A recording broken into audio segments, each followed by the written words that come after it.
Құрметті отандастарым, ата-анам, бауырларым, барлықтарыңызды халықаралық отбасы күнімен шын жүректен құттықтаймын.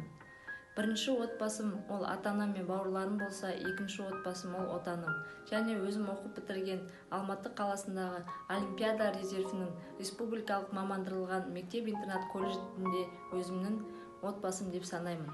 Барлықтарыңызға тек қана денсаулық, бақыт, отбасыларыңызға табыс, береке тілеймін.